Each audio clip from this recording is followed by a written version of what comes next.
Welcome back to the channel. I'm so glad you're here. Well, we're going to have a very important study today about the book of Revelation. See, many people misinterpret the prophecies because they think that the book of Revelation is written in chronological order, but it's not. And we're going to prove it to you today. Now, there is an interlude in between seals, number 6 and 7, and in between trumpets, the 6th and 7th trumpet. There is an interlude, okay? The events in those two interludes involve the church on earth before their mid-trib rapture, which is the man-child, and what happens right after the church is raptured.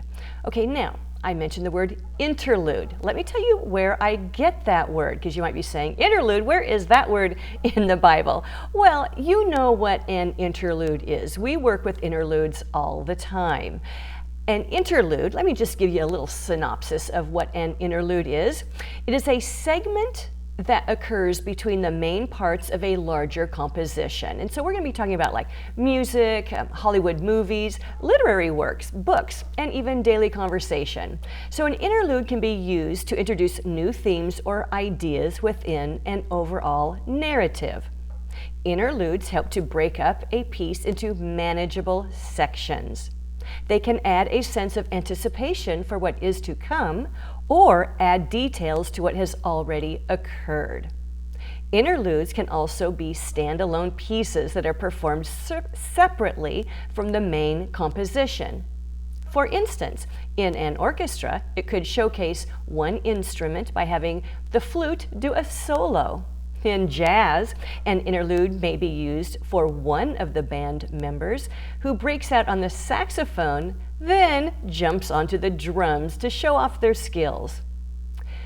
People who are avid book readers understand what an interlude is, what part of the story that is. It tells a story from a different perspective. The interlude can use characters from either inside or outside of the plot and can provide details about the past, present, or future. An interlude can be used to give more information or add context about something that was previously mentioned or events that occurred during a gap of time. So consider this. At the end of the day, the family gets together and people start talking about how their day went, what happened, or if there was something significant. As you share, you might say something that, well, while I was there, let me tell you, this was happening back at home. Or, while I was out, I was on my way to such and doing this, and then this came out of nowhere. And so you might be sharing something that, and then finish your story. Well, God does the same thing in the Bible, throughout the Bible. He does this in Revelation as well. So you want to pay close attention to the interludes. Let me tell you where they're at. There's two of them. And they are things that happen to the church. Revelation chapter 7, verses 1 through 8. Revelation chapter 10, verse 1 through chapter 11, verse 14. Revelation 12, verses 1 through 5, and that verse 5 ends the church age on earth. And then in an interlude, it talks about what happens after the church is raptured in Revelation chapter 7, 9 through 17. So when you read those passages, they are interludes, and they are telling you things that are happening to the church on earth or right after they left the earth. Now, by studying these details and the interludes, you will discover that the rapture occurs between the 5th seal and the 6th seal. The 6th seal occurs after the church is raptured at Mid-Trib. And the church's first work after being raptured up is they throw the red dragon down to earth along with his remaining 2/3 of his stars, which are called angels. So the 6th seal describes the result of that on earth. Another timing clue is found in Revelation 10:7, when John writes, "In the days of the voice of the seventh angel, when he is about to sound, then the mystery of God is finished, as he preached to his servants, the prophets. Okay, the church is that mystery. Paul tells us that the church is the mystery of God. All right, so you can reread the epistles, the parts talking about the church, and you'll see the church is that mystery. Now, the sixth seal, as I mentioned, is opened after the mid-trib rapture. Let's take a look at Revelation chapter 6, verses 12 through 14. It says, I looked when he broke the sixth seal, and there was a great earthquake, and the sun became black as sackcloth made of hair, and the whole moon became like blood, and the stars of the sky fell to the earth, as a fig tree casts its unripe figs when shaken by a great wind. The sky was split apart like a scroll when it is rolled up, and every mountain and island were moved out of their places. We must ask ourselves, will the events of that sixth seal harm the earth? Yeah, I would say so. Will the earth be harmed when the red dragon and his hosts are thrown down to earth from heaven after that war in heaven? Yes, I would say so. That red dragon and those wicked angels are going to make quite an impact on the earth. So yes, that is what is being described in the sixth seal. Okay, so since we know that the earth is going to be harmed when the red dragon and his angels are thrown down in chapter 6, let's take a look at something one of the interludes says in chapter 7. Revelation 7:3, God says, do not harm the earth or the sea or the trees until we have sealed the bondservants of our God on their foreheads. So now it's talking about the sealing of the 144,000 Israelites, the 12 tribes. So since Revelation 7 says do not harm the earth or the sea or the trees until these people are sealed, and we just verified that in Revelation chapter 6 the earth is harmed when the red dragon and his cohort is thrown down, obviously the book of Revelation is not written in chronological order of how things are going to happen. Okay, so you might need to listen again to this video to make sure you understand what I'm communicating, because this is a huge point. Because if you are teaching that the book of Revelation is written in chronological order of how the events are going to happen, you are going to misinform your listeners.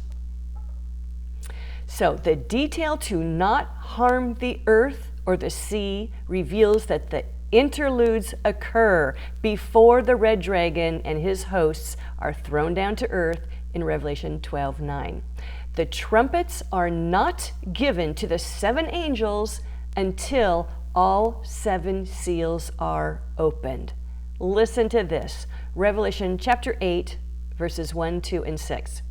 When the Lamb broke the seventh seal, there was silence in heaven for about half an hour. And I saw the seven angels who stand before God, and seven trumpets were given to them.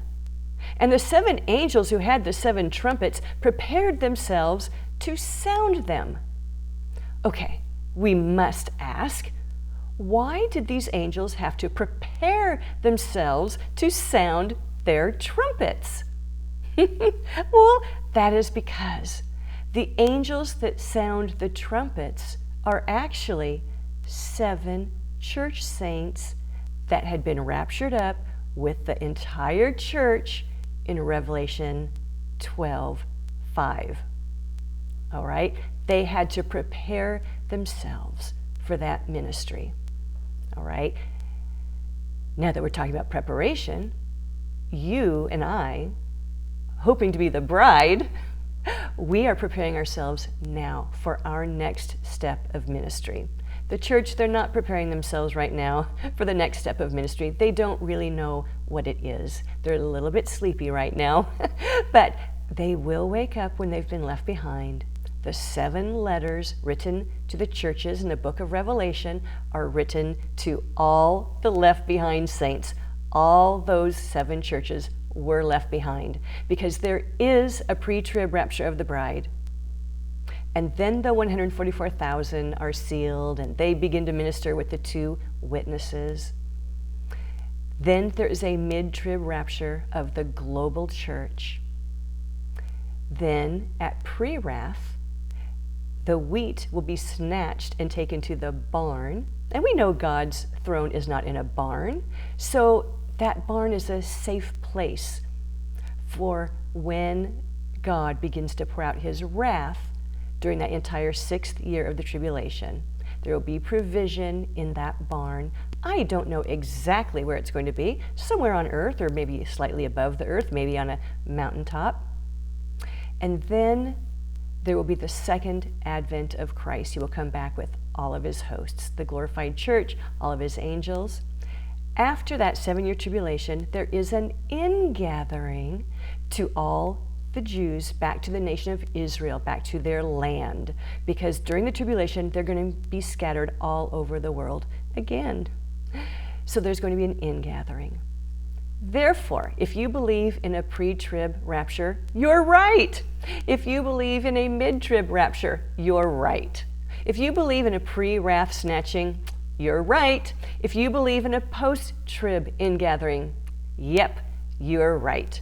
So we just need to pay close attention to every detail in the scripture, the Old Testament and the New Testament. We have to read line by line and do our word studies, compare verses, what's different in similar sounding verses, because it's all these little details, these little differences that helps us know the timing of the events during the 7-year tribulation.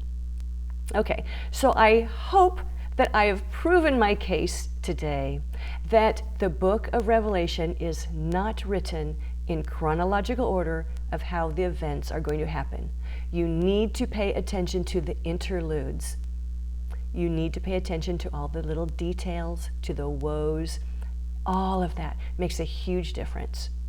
Okay, thank you for listening, and I will talk to you later. Bye.